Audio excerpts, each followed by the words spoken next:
I am thrilled to welcome you all this evening to a very special event.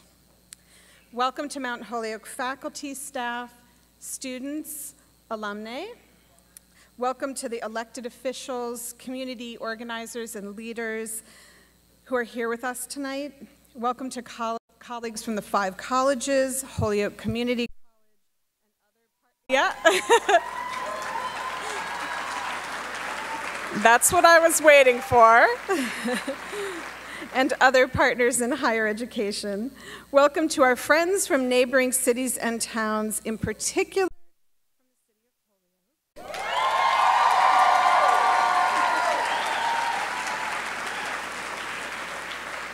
And welcome to everyone, everywhere, who is joining us by live stream. This year, the Weissman Center's theme on which our work centers is advocacy in the public domain. And I could not imagine a better guest who demonstrates fierce advocacy, courage, and deeply committed and inclusive leadership than the Honorable Carmen Yulin Cruz, Mayor of San Juan, Puerto Rico.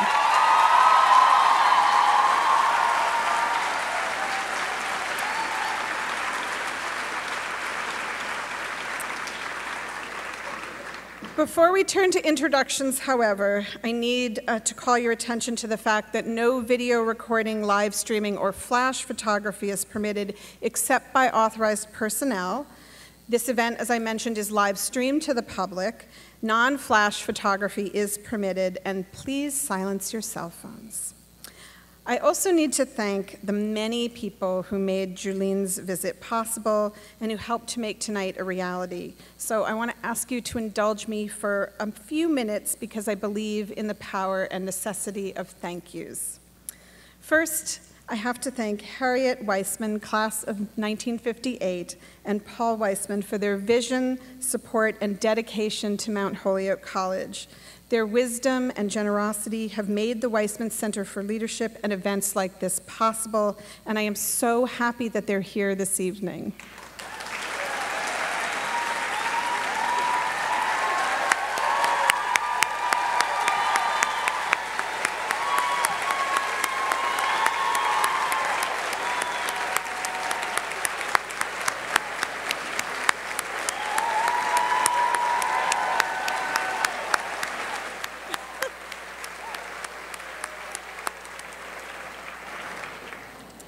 I'm going to get verklempt. I also want to thank Sally Donner, class of 1963, who also joins us tonight for her unfailing support of leadership and public service at Mount Holyoke.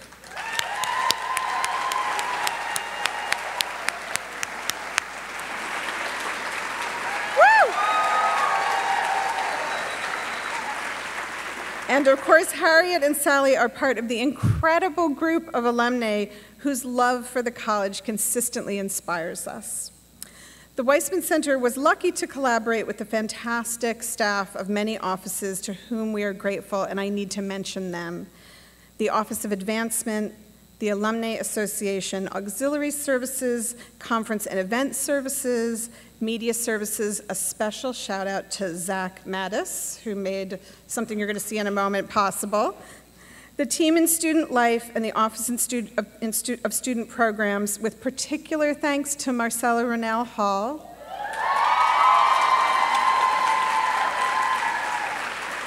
And Latrina Denson.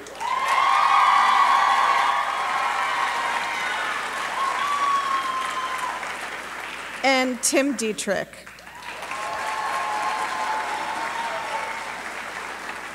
I also want to thank John Western, Dean of Faculty, and the staff in the Dean of Faculty's office, the Office of Communications, led by Chuck Green, and of course, the Office of the President and our 19th President of Mount Holyoke College, Sonia Stevens.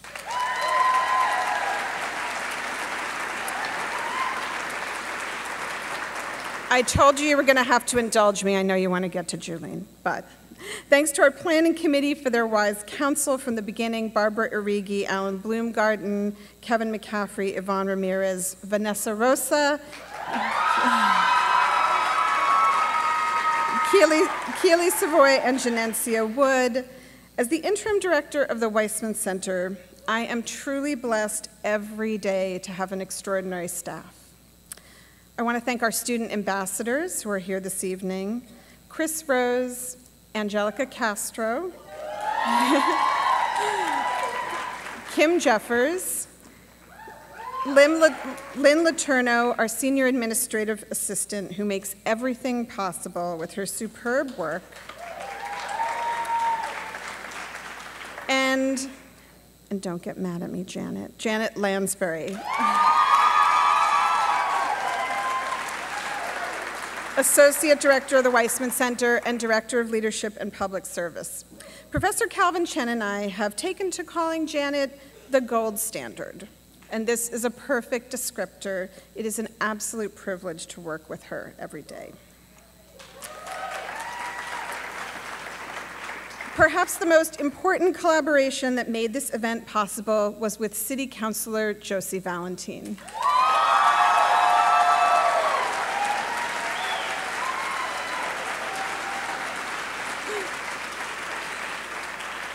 I was looking for Josie in the front row, and she's not there. I've told Josie before that working with her has been a gift and a joy.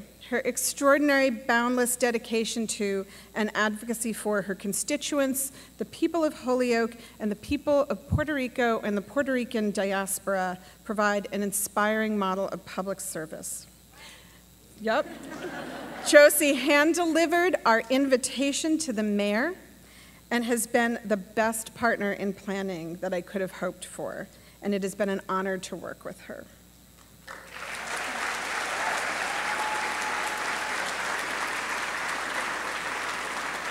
And my final thank you is, in fact, an introduction.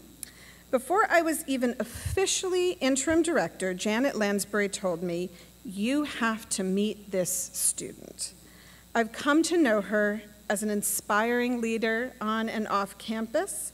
She had the vision to suggest that the Weissman Center invite Mayor Carmen Yulin Cruz, and I remember her passion and conviction as she told me of what this visit would mean for Mount Holyoke and the local community.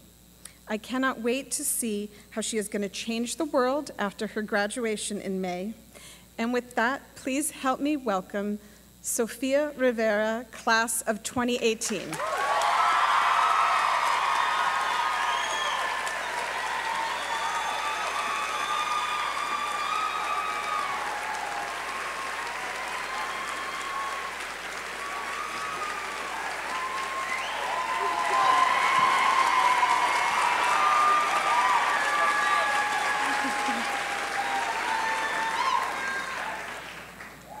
Hello. Hello to everybody here. It is beautiful to see all of your faces, and it is an honor for me to know that one conversation, one serendipitous idea became a reality. Before I start telling you all about how this happened, how me and the Weissman Center connected, I have to say thank you. Thank you to Josie Valentine, my mentor, and the City Council in Holyoke. Thank you to Amy and Janet. They've been fantastic. Thank you to the Weissman Center. Without the resources, without your help, this could never happen. Thank you to the Mount Holyoke community in general, to students, staff, teachers. You make this possible. You are filling these seats because you are passionate about the community. And thank you for listening to something important like it is Puerto Rico.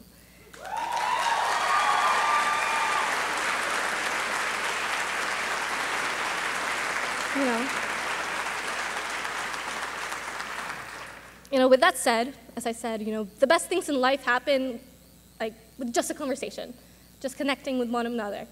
And in a Weissman Center dinner that I had with a few great other student leaders, I was talking to Janet Lansbury, and she said, it was 2 weeks after that famous press conference that we all remember. And Janet said to me, "I love your mayor." And I'm like, I do too. Not only do I love her, but I just blurted out, I'm gonna bring her here. I just shout out to the world, I'm going to bring her here. I'm going to do everything I can to bring her here. So, I called up my good friend, Jose Valentin, and I said, how do we make this happen? With a lot of planning, a lot of calls. When Josie handed the letter, I got a call also from my mother, who's here tonight, and with my father. They was also, in this serendipitous meeting to deliver the letter for the mayor. I get a call, and it's her being like, don't worry, I'm going to come. And that's the mayor, Carmen Yulin Cruz, that I know and love, and that I wanted to bring here, because her tenacity, her work ethic, and just all that she embodies as a powerful woman in politics, all I see in my peers each and every day. That's the person that you saw in those live streams, walking through the water, the mud, after the hurricane. That was her before, and that's her afterward.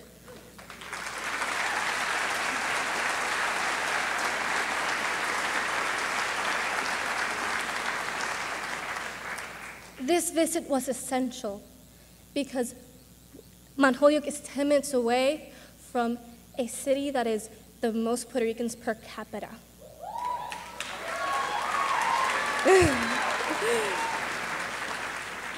We as Mount Holyoke students, as the Mount Holyoke community, are also part of the larger community of the Pioneer Valley, of Holyoke, of South Hadley, of Chicopee, of Springfield, and of all the citizens there that have family in the diaspora. And it is important for us to also be present and to also acknowledge what we can do to help. And with that, we need these conversations about people like you sitting there to keep talking about Puerto Rico, about what's happening, about the need for active help and accountability of the federal government.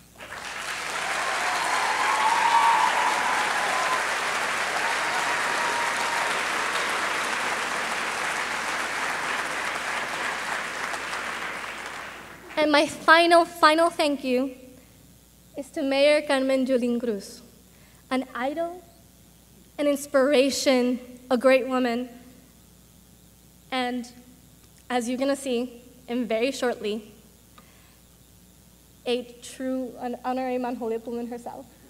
I'm gonna have to hug you, I'm sorry.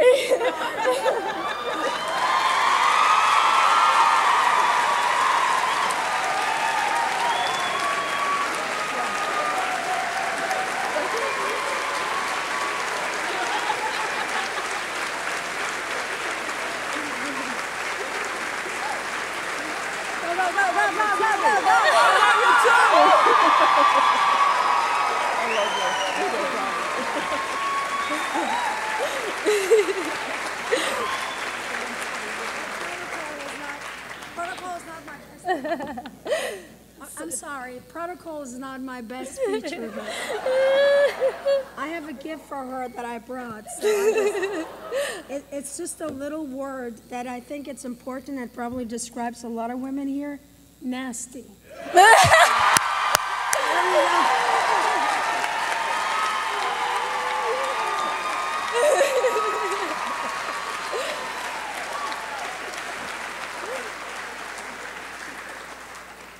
As you see, she's great. Now the last introduction, our great president, Sonia Stevens, is gonna read her very extensive and very great biography, and then you'll get to hear her.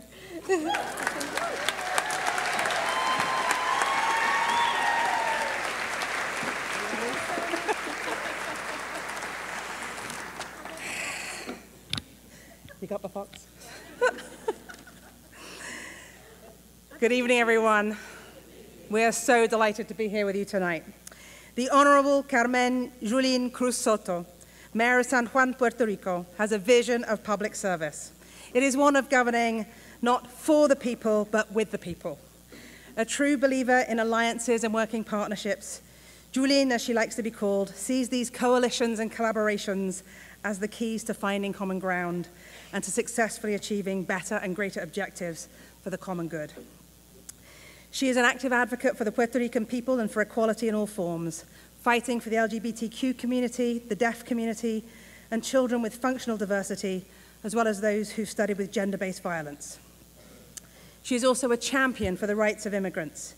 She believes a better society is built by having strong student organizations, labor unions, and by implementing programs wherein the people in each community decide how to best develop sustainable plans for themselves. Born in San Juan on February 25, 1963, Yulin attended the University of Puerto Rico High School. She attended Boston University, graduating cum laude in political science. Afterwards, she received a full scholarship from the Sloan Foundation to complete her master's degree in public policy at Carnegie Mellon University in Pittsburgh, Pennsylvania. At Carnegie Mellon, she was the first student to receive the Spirit Award, now known as the Barbara Jenkins Award, an honor bestowed upon the student who elicited a positive impact on the quality of life of other students in and out of the classroom. I think we already see that. After graduating from Carnegie Mellon, Yulin was hired by Westinghouse to be part of their highly selective program for the development of managers in human resources. She subsequently worked as Human Resources Director for the Office of Thrift Supervision in the Department of the Treasury of the United States. In 1992, after living in the United States for 12 years, she moved back to Puerto Rico and served as Manager and Director of Human Resources for various companies in the private sector, such as Colgate-Palmolive, Banco Popular de Puerto Rico, Cellular One, now AT&T, and Scotiabank. However, her true passion called her, and she decided to return to the public sector. She was an advisor to the then Mayor of San Juan, Sila Maria Calderon, and went on to advise the Speaker of the Puerto Rico House of Representatives. She became involved in the Popular Democratic Party in 2003 and was elected president of its women's organization. Yulin finally decided to run for office. In 2008, she was elected representative at large for the Puerto Rico House of Representatives. She was poised to return for another term as representative, having received the most votes for re-election in the primary of March 2012. However, at the end of March 2012, she accepted the nomination to run for mayor of San Juan, an aspiration she had held since childhood. And on November 2012, after an historic 7-month-long campaign, she won the election and became mayor, defeating a 3-term incumbent by relying on a coalition of students, unions, feminists, immigrants, and LGBT voters.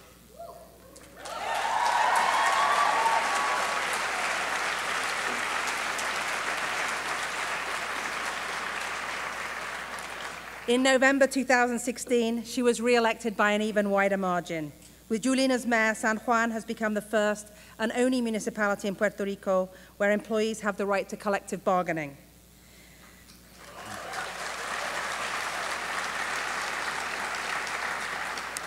The city has taken steps toward a municipal version of universal health care.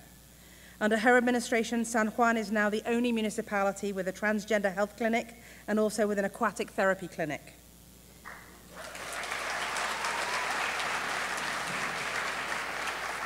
Yulin firmly believes that community empowerment strengthens the democratic process and that embracing difference can enrich our lives.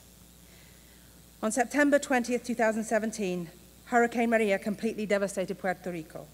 Mayor Cruz became a strong advocate for getting much-needed help and dignified care for the people of the island. As a result of her relentless efforts, numerous non-governmental organizations and private companies supported the recovery efforts for San Juan and the rest of Puerto Rico. This is not about politics. This is about saving lives, she continues to repeat incessantly.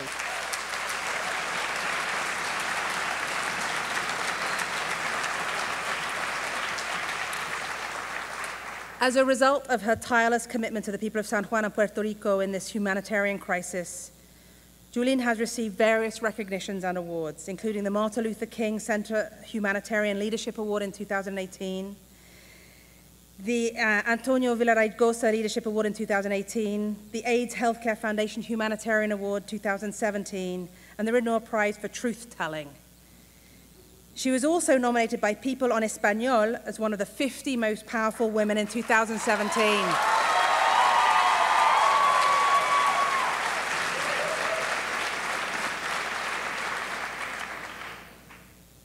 Time magazine chose her as candidate for Person of the Year recognition in 2017 also. And just recently, she was named to Time's list of the 100 most influential people in the world for 2018.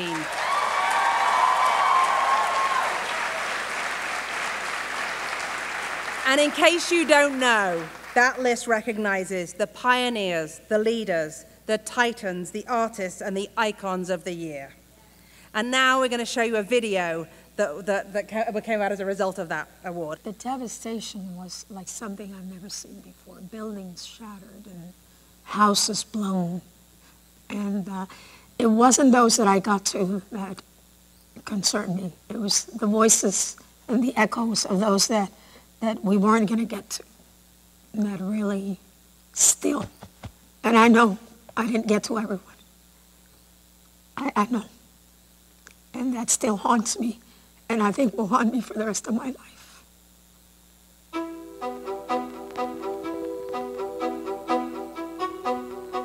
Our world was turned upside down. But the president has been not up to the standards of the leader of the free world. You know, I was sitting in a meeting and he said, oh, you Puerto Ricans, you know, you've thrown our budget out of whack. And then he gives himself a 10 out of a 10. What kind of a world leader grades himself in a humanitarian crisis?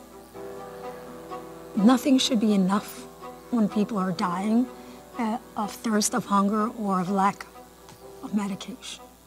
The federal government didn't do things right from the beginning. We were told that they were there while the storm was passing through. So we thought, well, aid will be coming. Don't worry, aid will get here. Well, aid didn't get there. Things started moving because the heart of the American people started moving. The American people and their heart, 320 union workers that took their vacation and their time off to help. And here was FEMA saying that they couldn't get to some places because the logistics weren't good enough. And these volunteers were getting to the places with, logistics.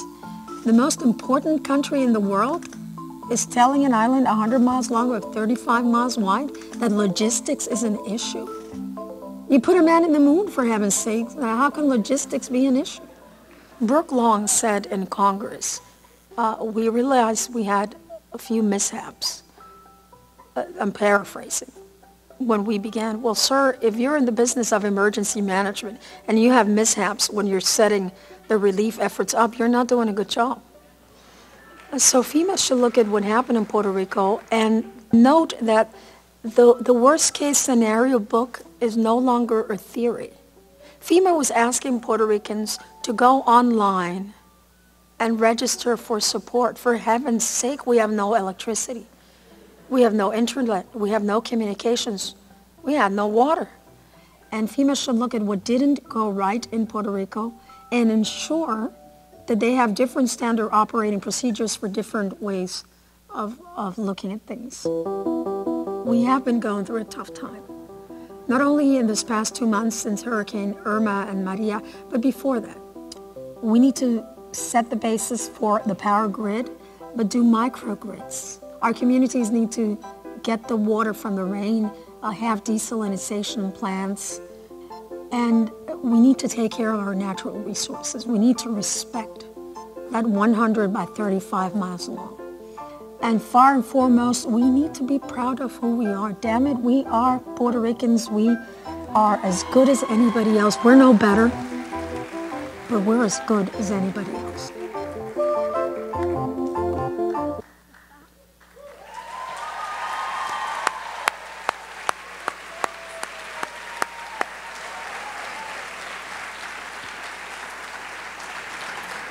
Now the moment you've all been waiting for. Please join me in welcoming the Mayor of San Juan, Puerto Rico, the Honorable Carmen Yulin Cruz Soto.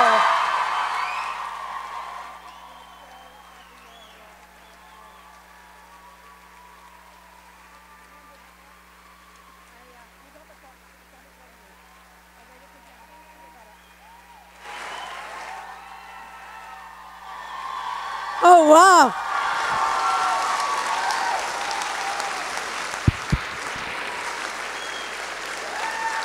Oh, wow. Come on, higher, come on. I can't hear you, come on. Do you guys upstairs go?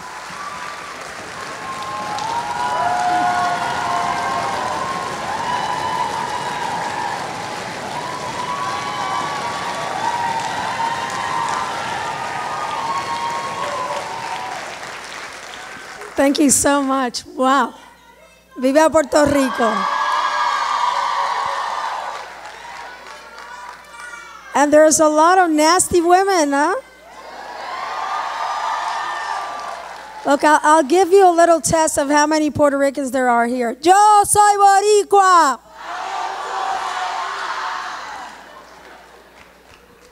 Thank you very much. I am so honored to be here. Thank you so much, really.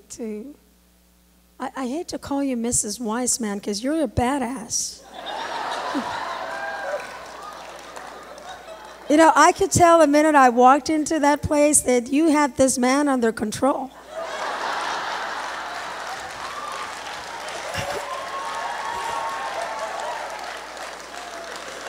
I was like, you know, she's cool. And then she tells me her age, which I'm not going to divulge here. And he says, I'm older than her. He didn't say I'm wiser than her. But thank you very much, really, for making this a real opportunity and something to remember. I look at you and I see so much hope. And I look at you and I see so much diversity. I look at you and I see what we are. Different people coming together to do things differently. So, you see, September 20th will mark the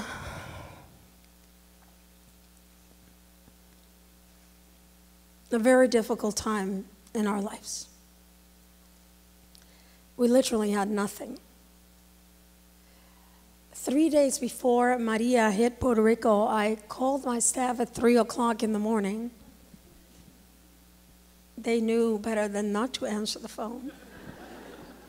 And I said, buy everything you can. Buy more medicine, buy more food, buy more water, get more diesel, get more ice, but make sure we have everything we need. Because this thing no va a partir por el medio. I don't know how to say that in English. It's going to break us in two.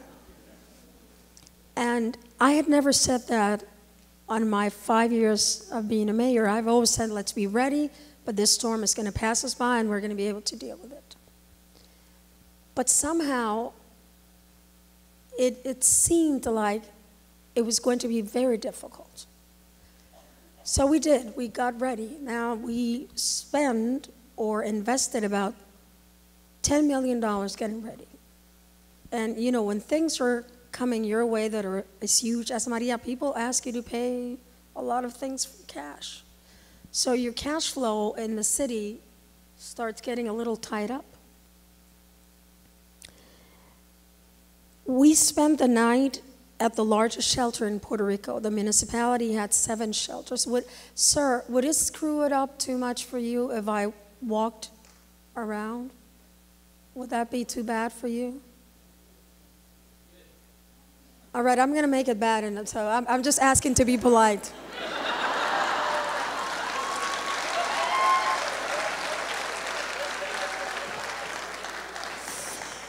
So, seven shelters, and people think about Maria, but they forget about Irma. 3 weeks before. So we had been knocked down and, you know, swaying like, and all of a sudden, boom, here comes a second shot. I spent that night at El Coliseo Roberto Clemente. It's a venue for concerts and basketball and volleyball. You know a little bit about volleyball here. And all of a sudden, I decided to put my head to rest. And I hear this whimpering voice, Alcaldesa, Alcaldesa. I hadn't gone to sleep. It was like 4 in the morning. And my husband at the time, I want to make sure everyone listening via internet knows I'm single now.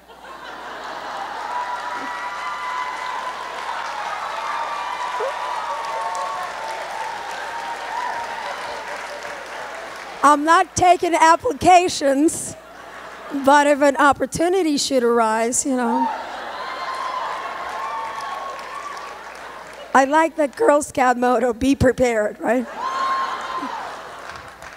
So I'm putting my head down, and my husband at the time comes and says, Mira, Yulin, levántate, que se está cayendo el piso, el techo del Coliseo. I said, what?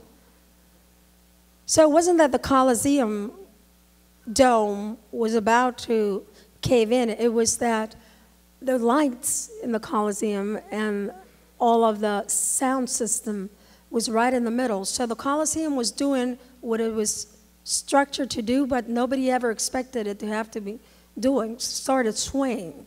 So just imagine, everybody look up for 1 second, and just imagine this dome swaying, and you're there, and you're sleeping, and you're in a cot, and you're like, knowing that you're going to be inside this building for the next 5 to 7 days, because that's what we were told.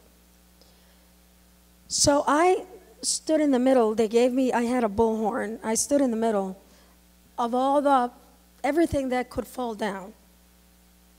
You know, I'm telling you this because I'm supposed to speak about leadership.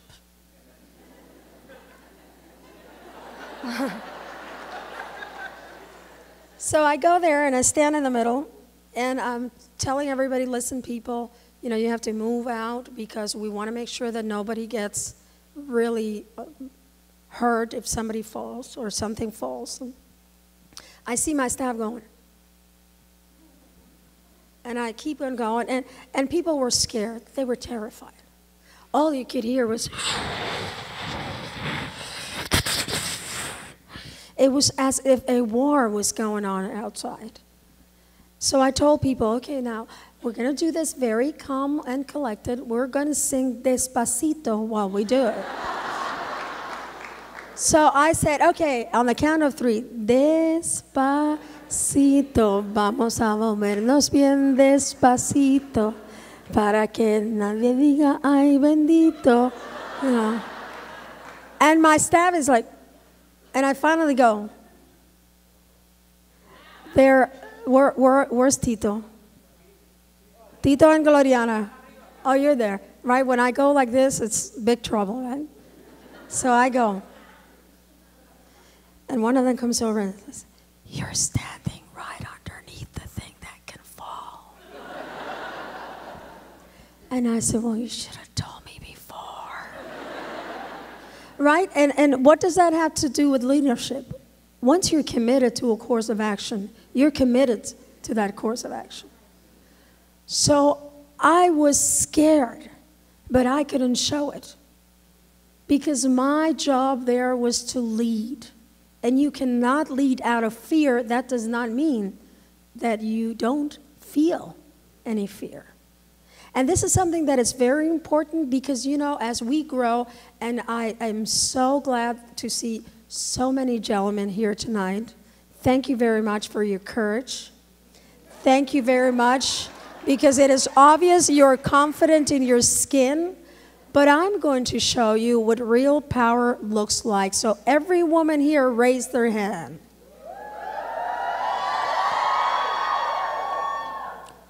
See, they don't look too happy when we do that.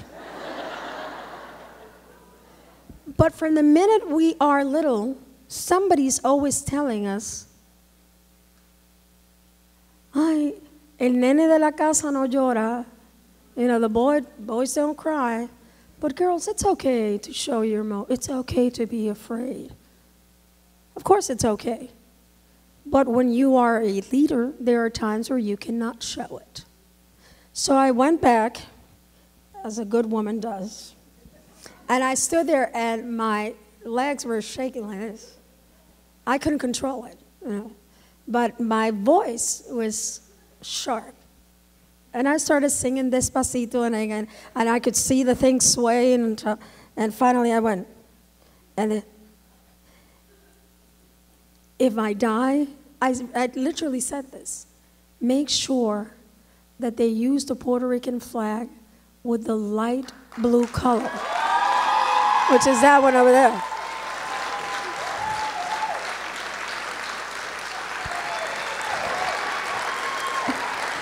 So I want somebody to be writing this down. Tito, write it down. So the first lesson is once you're committed to something, you continue to do it.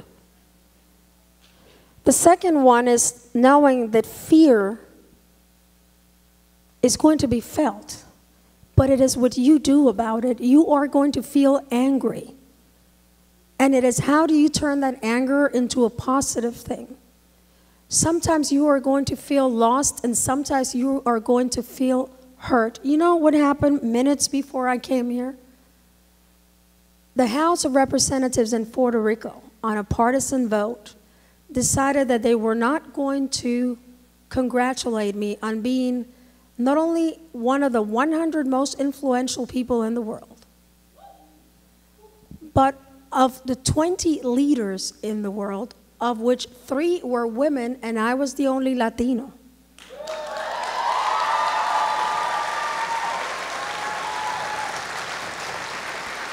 So they decided on a partisan vote that they weren't going to do that.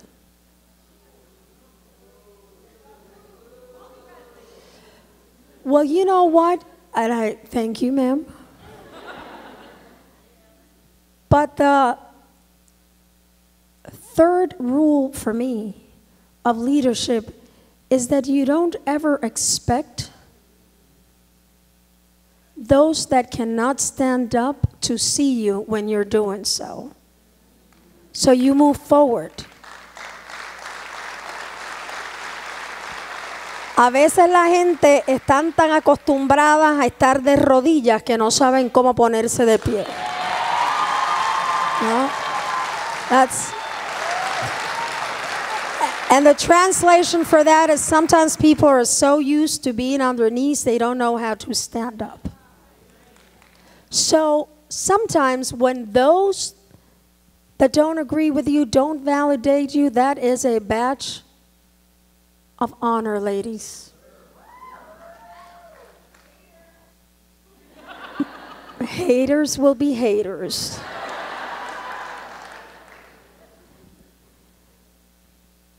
So as the day went by, I started getting antsy. We had 685 people at that shelter. We had 200 employees at the shelter that had left their home.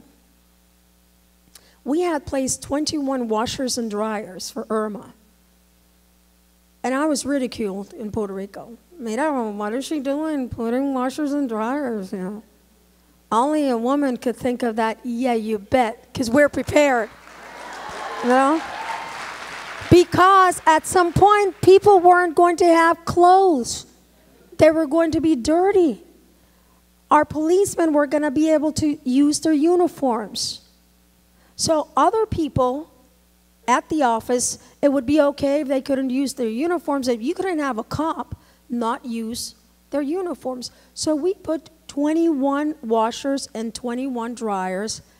I like the number 7, so everything has to be in multiples of 7.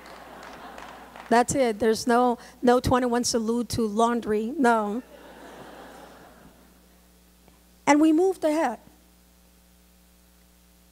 Another thing that I've learned about leadership is you take care of your own.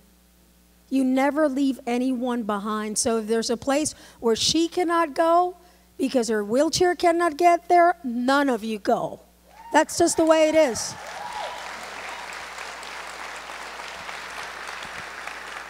And if you have a friend that's Muslim and Muslims are not allowed somewhere, you don't go, period.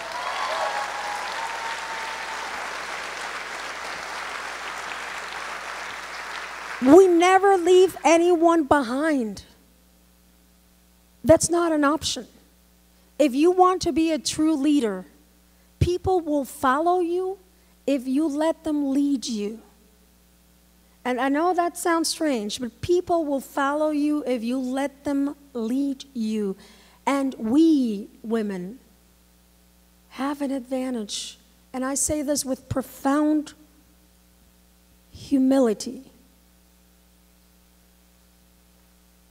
We let our hearts get in the way. We let our hearts get in the way. And true leaders, whether you're a man, you're a boy, you're a girl, you're a woman, you're old, you're young, you're black, you're brown, you're white, you're transgender, you're LGBTQ, it doesn't matter. True leadership comes from the heart. Abraham Lincoln used to say, you can't be a better speaker than you are a person. He's wrong with me, but that's another story. But it's the truth, because you can, I'm sorry, Mrs. Weissman, maybe this is the wrong thing to say. You can fake it sometimes, you can't fake it all the time. You know, people will know. They will know. So the municipal employee said, ma'am, we have a problem. Yes, you want to go out now at 7 o'clock in the morning. There still is storm winds. What's the problem? Nobody wanted to tell me. And I said, tell me. They said, well, we're afraid the winds will take you away. That's what we're afraid. And so you'll have to grab onto somebody. So, okay, they gave me this huge guy to grab onto, and I did. They were right. The winds were still. There was a deep silence in San Juan. There was darkness everywhere.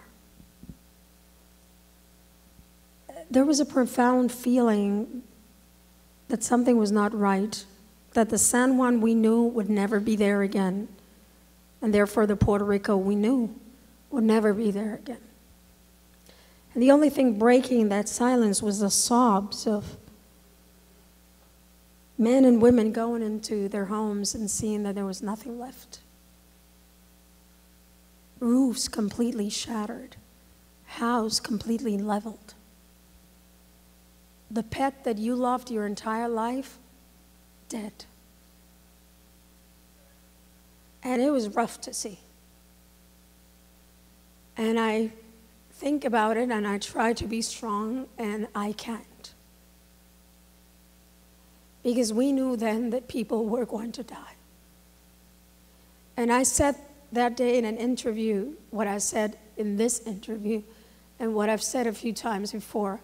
It isn't the ones that we got out that will stay with me. It's the ones that we couldn't help. And I say this with great respect to everyone. True leadership is not satisfied ever. It's not that we are perfectionists. It's not that we are insatiable. It's that true leadership knows that there's always something else to do. So I couldn't stay awake 24 hours a day. So I couldn't save people 24 hours a day. And people died. And my only hope is that they died knowing that we couldn't get to them, not that we didn't want to get to them. And people died because they didn't have the money to put diesel in the generators. And people died because they, you know what? I have Jan Schakowsky's, where is it? I lost it. Congresswoman Jan Schakowsky gave me her handkerchief. Gloriana, find it, because I must have lost it back there. And And if you want to be a leader, and it doesn't matter, you don't have to be the leader of the free world, or you don't have to be, you can be a leader in your community, in your house, in your home, in your parish. It doesn't matter. Leadership is exercised from everywhere and anywhere.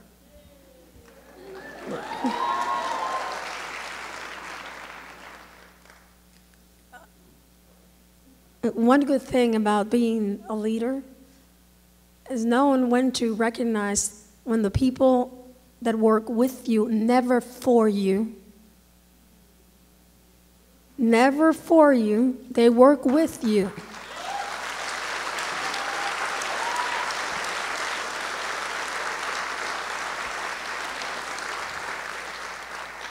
So see, leadership isn't a solo act. It is a collaboration of hundreds of people that pave the way for you. It feels lonely because you have to make decisions that you will always carry in your spirit and in your soul. But those decisions are not carried out if it not be for a group of people. So you have to lead by example. So I took onto the streets of San Juan. I slept in a cot. I ate exactly the food that the people in the shelter ate. I have had more Spam than I didn't know, Mrs. Wiseman. You get Spam with vegetables, fried Spam, Spam put in the oven, Italian-style Spam, rice and Spam, spaghetti and Spam, mashed potatoes and Spam, potato salad. Well, it was really a jail potato salad because it has nothing except potatoes and Spam. But you see, what kind of a leader would I have been if I would have been playing golf at Mar-a-Lago rather than doing what I had to do?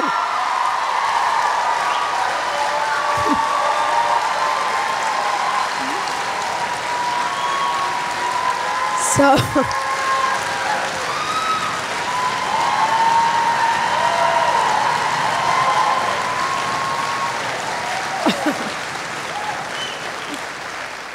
you lead by example. You can't expect people to do things that you are not willing to do. And there are times when your presence, you have to recognize this. Leadership is known when you have to be at the forefront and when you have to stay behind. Because there are times when you are not good for the cause. There are times when you have to take a step back and let others do the walking and the talking. And you're just there to support them. That's very easy for women to do. But it's also very easy for women just to stay there. So you have to know that you can take 2 steps forward, but by God, only take 1 step back. And you will always end up in a place further than where you began. So I saw women hanging onto a rope to get to the other side of a river just to get medication for their children. I saw elderly people being hauled out of human cages because that's what buildings became.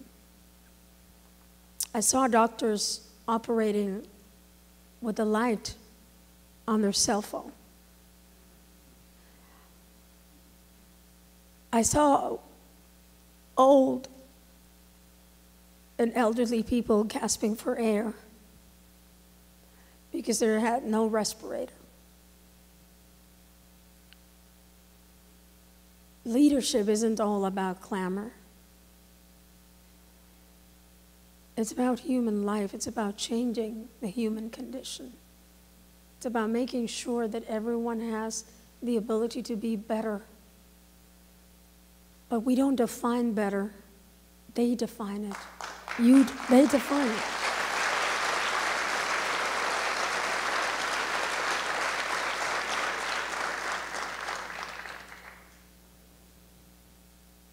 I took on to the streets of San Juan in water infested with human excrement. And I did it because the people that I was working with were doing it. So I couldn't expect them to put their life and their health at risk. And me being a pretty ballerina and stay behind. It's just what you do. Leadership comes from, what do you think people are? Do you think they're all worth it? Or do you think, like an animal farm, that some animals are more equal than others?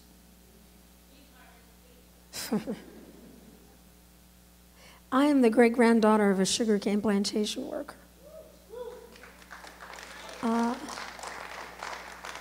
My grandmother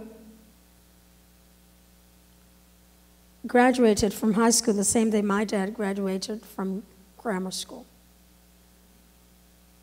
She worked in a cafeteria at night, so my dad could eat in that cafeteria during the day.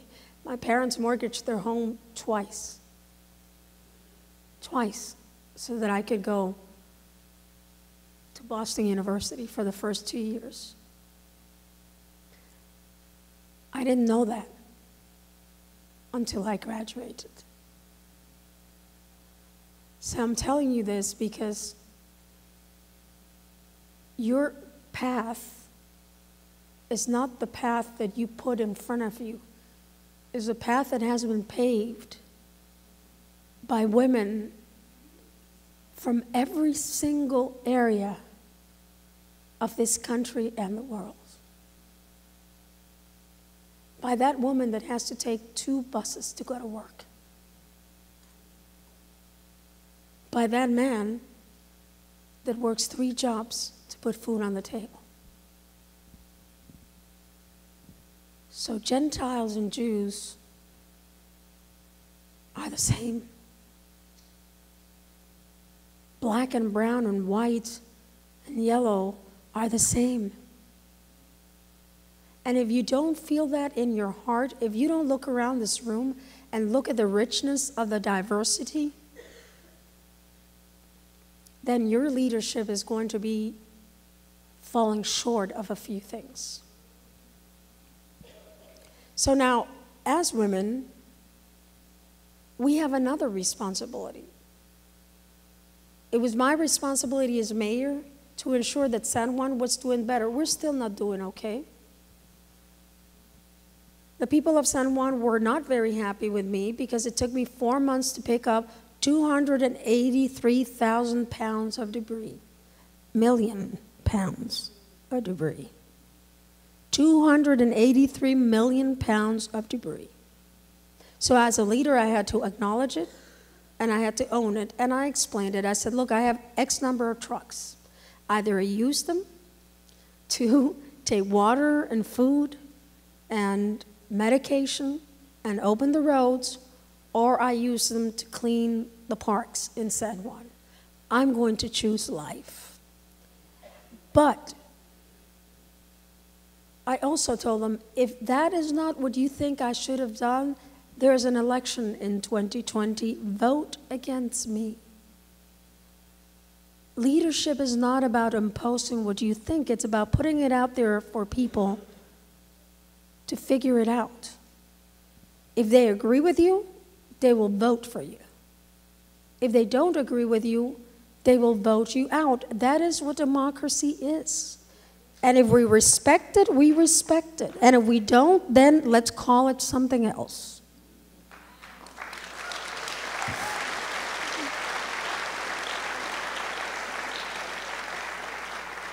So I couldn't be a selfish leader. I couldn't say, well, I'm going to rant and rave and scream and shout.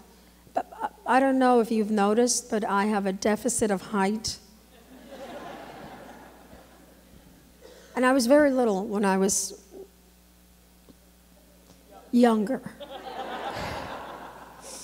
I know that Sonia, our president, wanted to put me down there by saying that I was born in 1963, which makes me 55 years old, but I look good, damn it.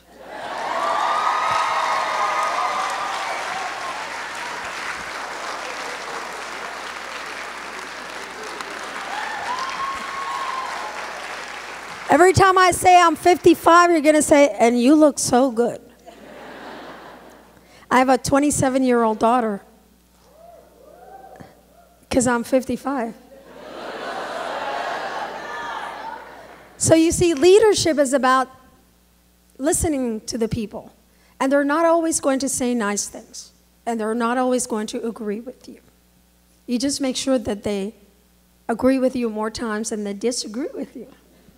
That's just a good equation to have. So other mayors were coming to me because my not-so-good friends at FEMA were asking us, as I said, to register via internet when we had no electricity. See, common sense is the least common of the senses.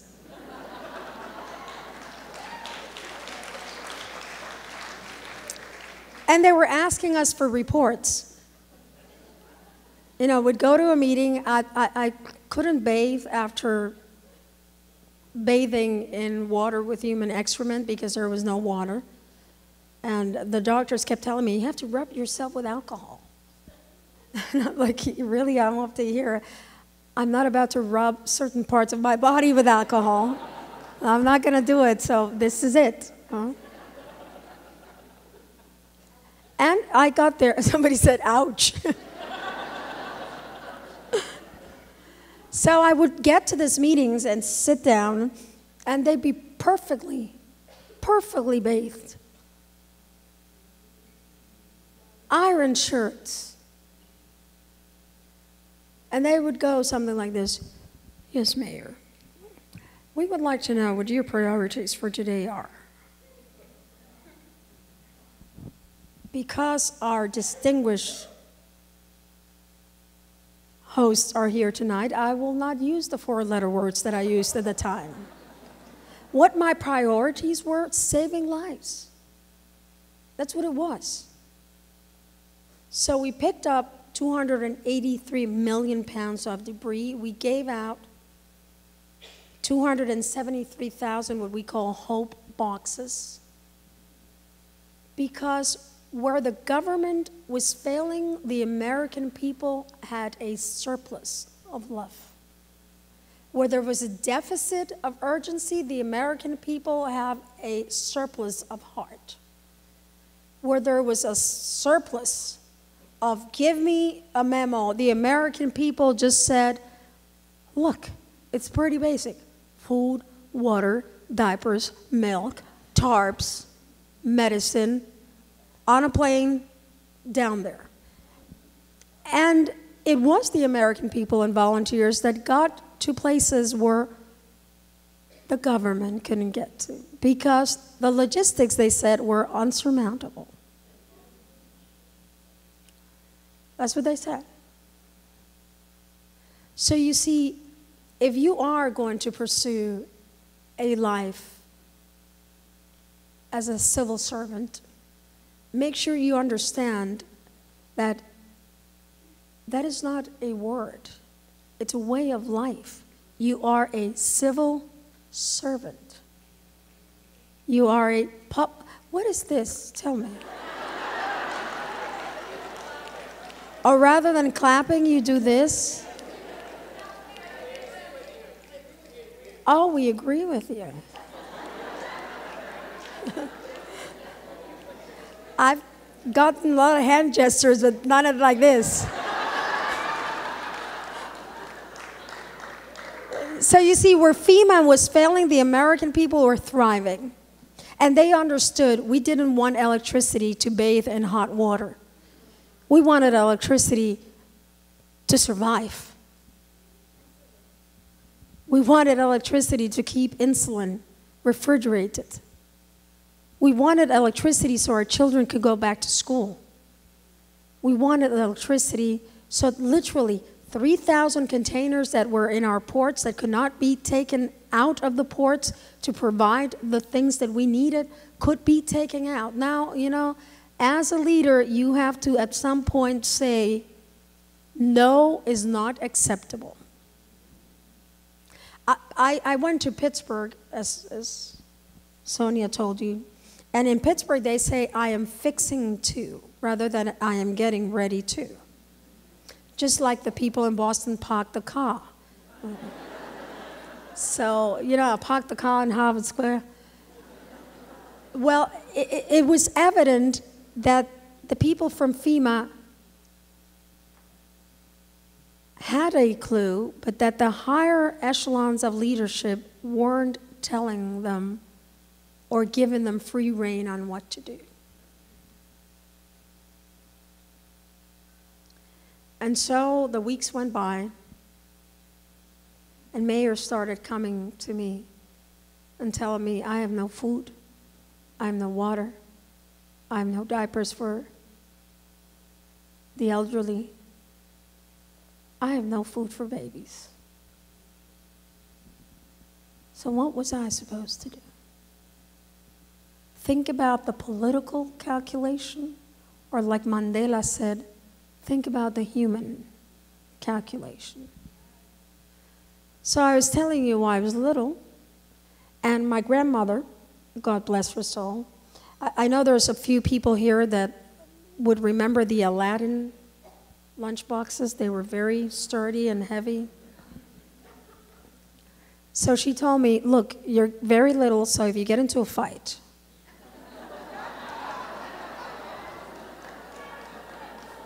you're going to have one chance. That's it. One chance only.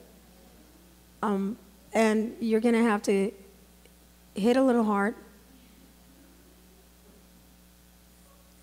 run a little fast, and scream a little louder. So that was my plan. I would hit a little harder, run a little faster, and scream a little louder.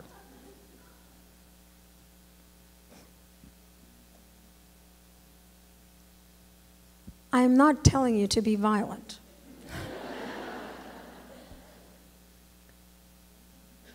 But my grandmother always told me, you never start a fight. You never start a fight. So I would get scolded if I started the fight.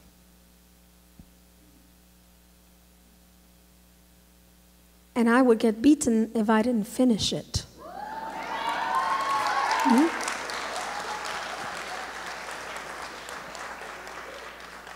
So one day I get this call at 5:45 in the morning and said, Mayor, I know that you told us it because we made the Coliseum be like a compound.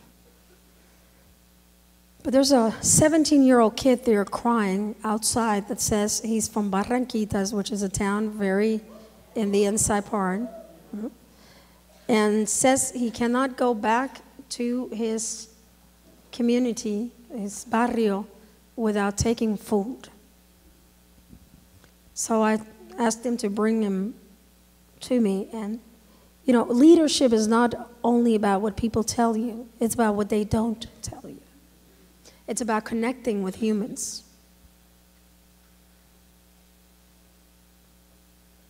The first question that we asked every time was, are you hungry? Have you had anything to eat? And undoubtedly, people would say, I'm okay, which means I haven't had anything to eat, but I'm too proud to ask. And we would say, well, sit down over there. First rule of getting help is you have to help. You know, you've taken a plane and they tell you, put your mask on first and then help the others. You think that's selfish. Well, no, it's necessary, because if you pass out from lack of oxygen, you won't be able to help anybody else. So that kid told me something that I will never forget. He started crying. And first of all, when we put a plate of food, of course, Spam, in front of him, he went like this.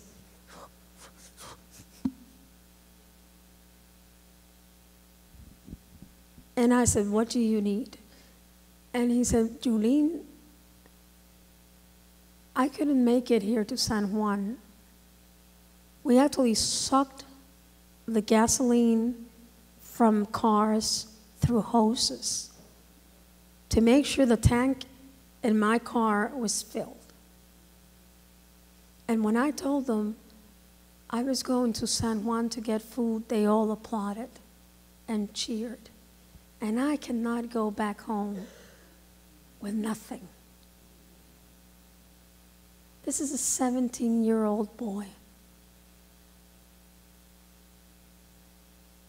Now, leadership has to be compassionate but not stupid. So I didn't send him alone with 3 trucks of food because I didn't know him. So I sent that man that's over there, Tito Otero.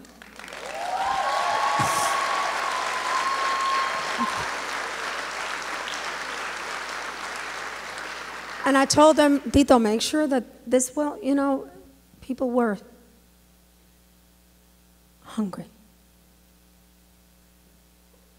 So although I am so happy and glad to be amongst you and to get all this recognition, I am also very cognizant that this isn't about me.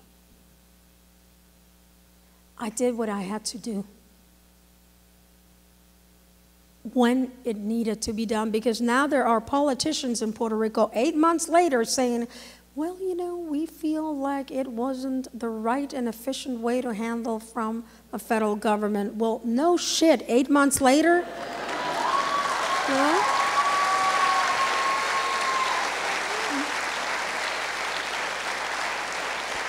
So don't be afraid. Don't be afraid to speak up. Some people will like it, some people won't like it.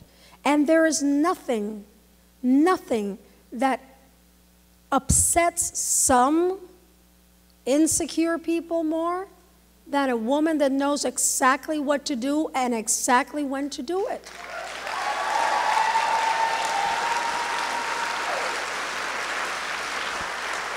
Right?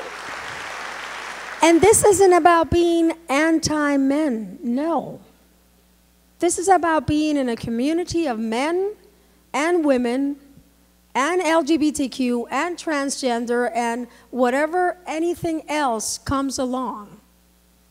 This is about being together and fighting together. This is about putting health before wealth.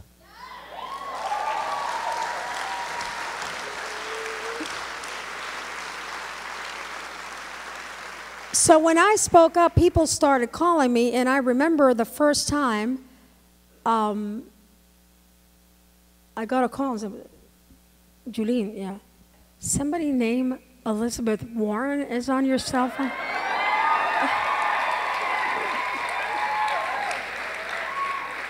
And I said, nuh-uh. So I'm like, yes. Hi, Mayor Cruz. Yes. This is Elizabeth Warren. And I thought,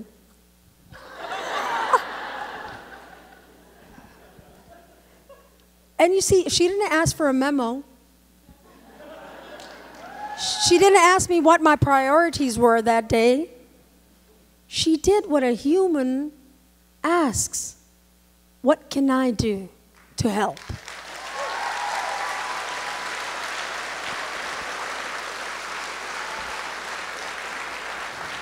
And since then, Elizabeth Warren, Bernie Sanders, Kirsten Gillibrand, Luis Gutierrez, Nidia Velázquez have all become spokes and advocates for Puerto Rico. And you say, oh, they're all Democrats. Well, no, I have one for you, John McCain.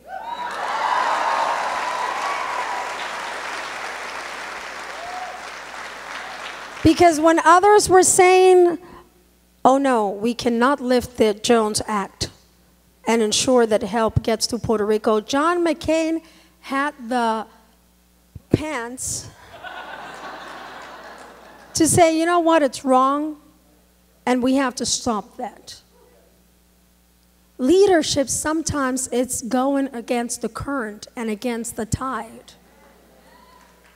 right? It's not always leading sometimes is following. And I want you to get that in your head, because if I've learned something in this past month, I was shocked to learn it, is that I couldn't do everything. Is that I wasn't enough by myself. Is that I needed everybody. So I called on all the religious leaders in San Juan, people that I've had profound differences with. And I put them all in a room and I said, I need your help. And I lowered my head and I said, I need your help.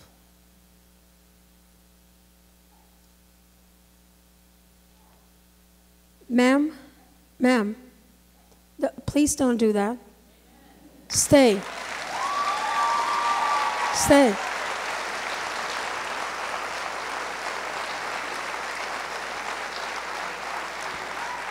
If anyone cannot deal with a citizen complaining and demanding his rights, you can stand up and go.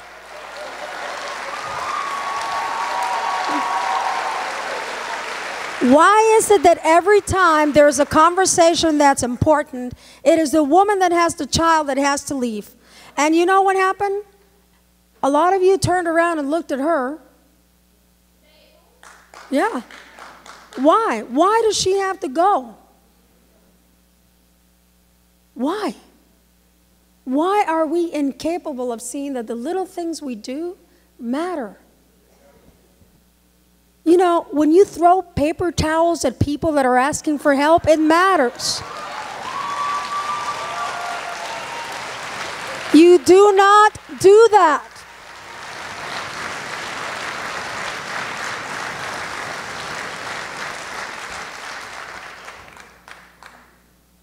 I mean, I was there. I had a child once. As you know, I told you I'm 55. Thank you. You have to say "wepa" when I turn around. That's what I mean. But I'm gonna start bringing it home and tell you a few things. So we've gone from the belly of hell to the gates of hell, but it's still hell. There's still 500,000 people whose roofs are in really bad shape. They have tarps or semi-permanent roofs. Suicide rate has gone up 55%. Let's not talk about the children that have challenges.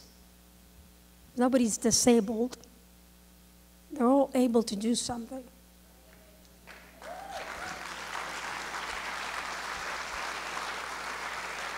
I'm heavily dyslexic, which is why you're heavily dyslexic too? Yeah. I've never had anyone cheer for that. That's so cool. You're dyslexic too, Sophia? Oh, now I don't feel alone. So I had Miss Daisy, and we've all had a Miss Daisy. We've all had a teacher that has profoundly impacted her life, and you're going to start thinking about it. I say Miss Daisy, and my hands start getting sweaty. And she's like, Miss Cruz, stand up straight. To this day, she tells me, Miss Cruz, stand up straight. And I'm like, oh, yes, Miss Daisy. It's funny what you think leadership is about. And, you know, my father, God bless his soul, he has Alzheimer's, and he's bedridden. He sometimes remembers I'm his daughter, and sometimes remembers I'm the mayor. So in my family, they try to take advantage of that. When things are not going the right way, they say the mayor is coming. So 2 weeks ago, I walk in like the mayor is coming because he didn't want to take his medication. And he said, yeah, I know you. You may be the mayor out there, but in here, I'm the king. And I thought, I said to my mother, I'm not going to argue with him. And you say, what does that have to do with leadership? Well, you know, if you start putting labels on people, and you say, this is a dyslexic kid, I can't learn how to read or write. You know, Miss Daisy sat me in her lap and taught me how to read when I was 3 years old. Nobody paid her. Nobody asked her. Nobody gave her extra money.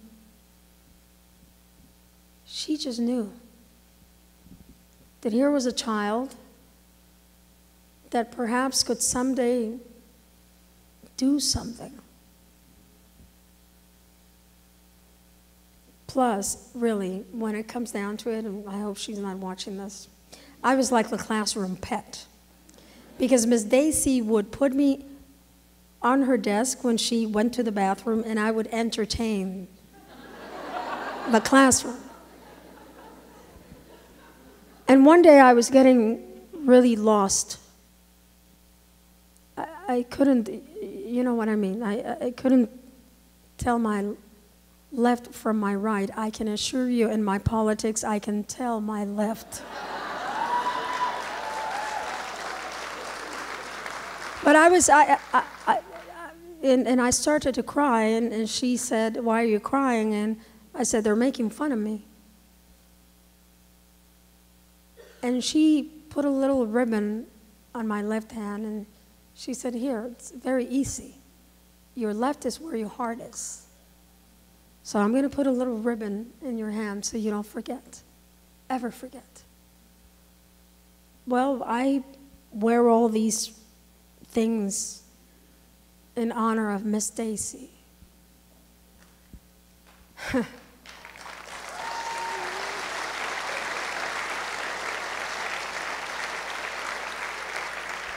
Now, at some point, if you're a leader or you want to be a leader or you want to exert leadership, which you can do from where you're sitting right now, you have to shake things up. And the months went by and things were really bad, and it came up to a point where people in Puerto Rico were like all about, everything's bad, everything's dark, we don't have any electricity, we don't have enough food, we don't have enough water, and then it starts creating a self-defeating prophecy. So at some point, you have to shake it. I told everybody November is the month when we're going to start shaking it. There will be no more excuses. We're going to move forward. We're going to push forward. We're going to transform. We're not only going to rebuild, we're going to transform.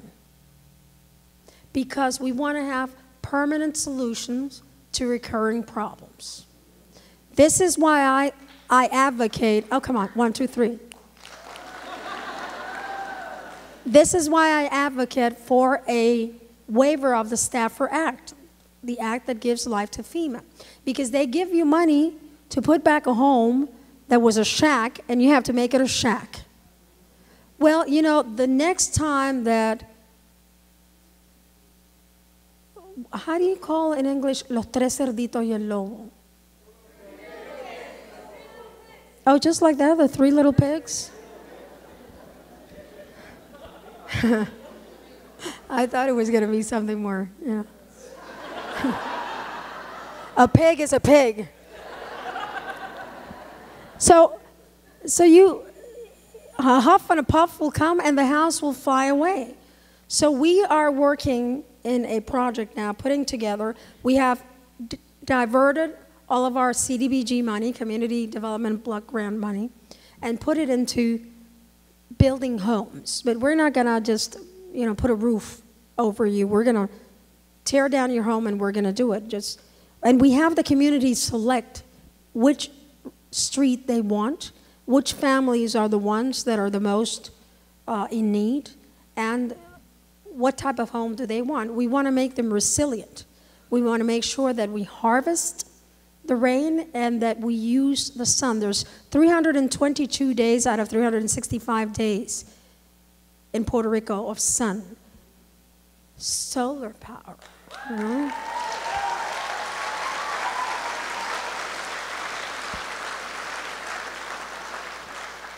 So I saw something at Mount Holyoke Community College that I like today. If there's something similar here, I am not shy. A true leader is not afraid to steal good ideas. You ask for permission, actually.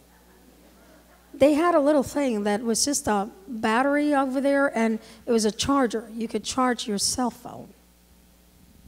And that's very important once communications are up and running. So we're looking at diversifying our energy source. We're looking at putting together microgrids in our communities. We're looking at ensuring that gentrification does not happen on a massive scale or a minimal scale in Puerto Rico.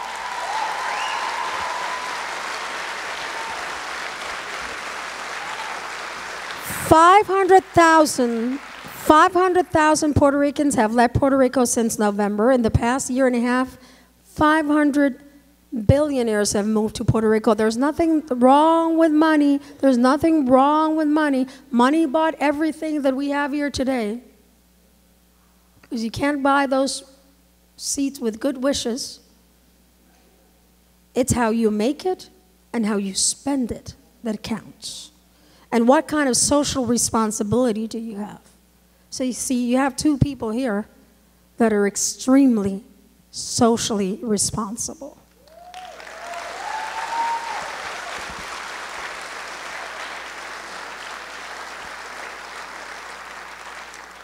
So we are looking at having difficult conversations. Conversations about what our priority is going to be. Conversations to own up to our own mistakes. Because as bad as it was for the president to throw paper towels, it was even worse that no one there called him on it.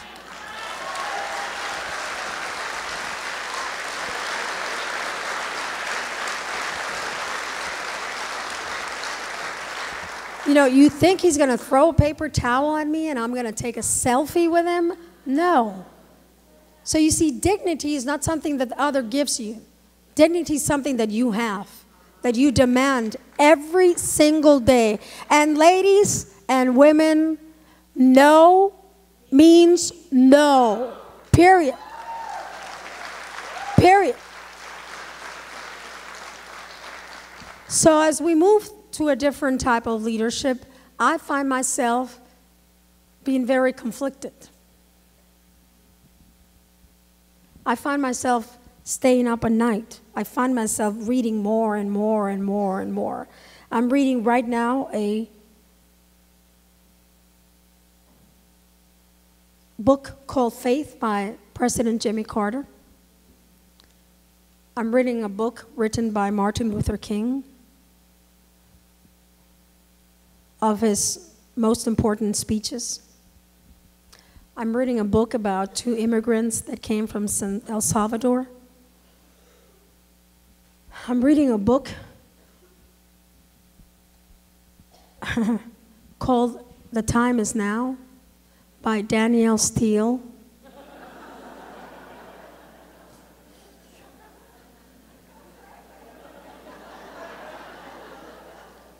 A girl can hope.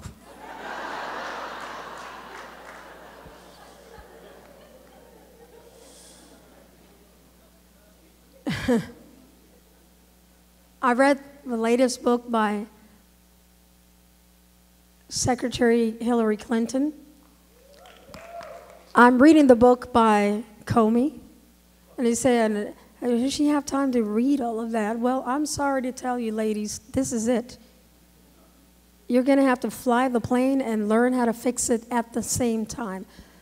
I'm sorry to tell Sophia, school does not end when she takes her last final, when she goes to graduate school, when you get your PhD. School is life. Life is school. You will continue to learn.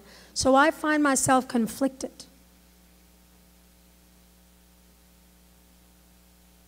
Because the more I know, the more I know that the lines are really blurred, that there is no difference amongst us. I know that the structured environment that allowed the indignity and the injustice that was put on Puerto Rico, because we are a territory, which is a euphemism for being a colony.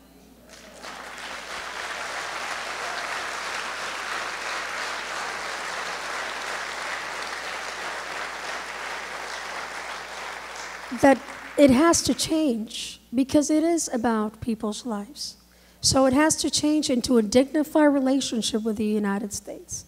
Now, there are people at home that think various things. Some think they want independence, some want statehood, some want enhanced commonwealth outside of the territorial clause. Some, like me, like free association with the link of the American citizenship and a Puerto Rican citizenship to go along with. So there's all kinds of spectrum of ideological possibilities. So what we need to do, I think, is sit down with our counterparts in the United States and just start a dialogue that will speak about a process and will tell us where this process will end, and then let the will of the people be heard. Because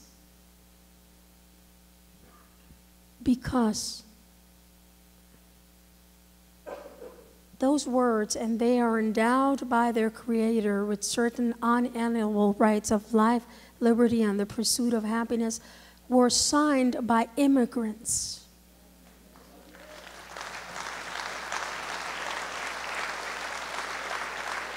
The other day, I was honored to go on a tour of the Supreme Court, and the tour guide was telling us all about how all of the marble outside of the Supreme Court is from the U.S., but the marble in the chambers of the Supreme Court, it's all brought from Europe. And the signer of the Supreme Court was a German immigrant. Now, is that poetic justice or what? So you see, the lines get blurred. And we realize, or I've realized, that in order to move forward, you have to breathe a little. And you have to remember as a leader that this is not about you. So my nature, I go back to that play yard on grammar school, was when I heard that, oh, well, you know, we're not going to congratulate a woman, and they said it like that, a woman. Because there are streets in San Juan that are dirty. There are. There are. And I have to do better in that area. But my fighting spirit told me to send a hate tweet.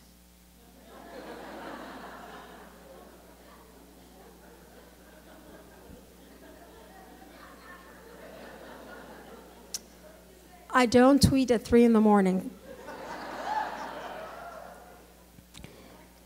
But then I thought that as a leader, you have to learn to choose your fights. And that you either use your time to set a new path, or you waste your time with those that just don't get it.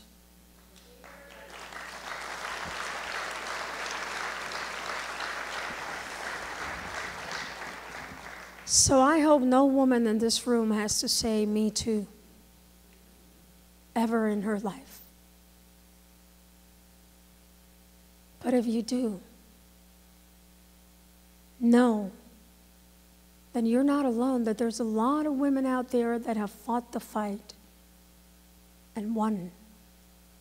I hope no woman here, no man here, feels discriminated by the color of their skin or their accent or the religion that they choose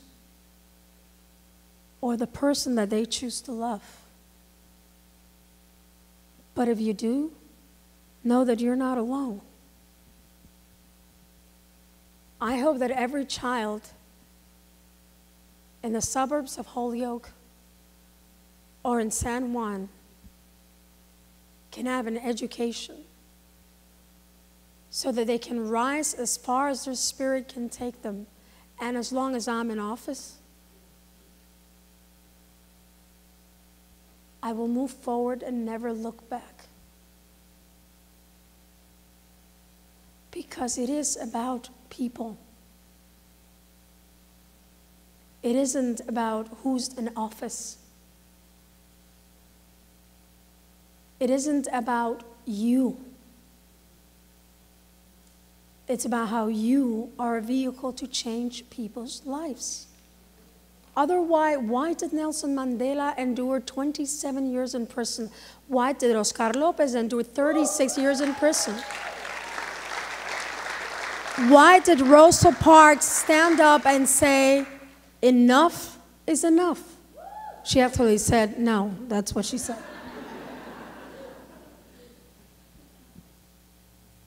Now, Amy is going to be glad when I say this.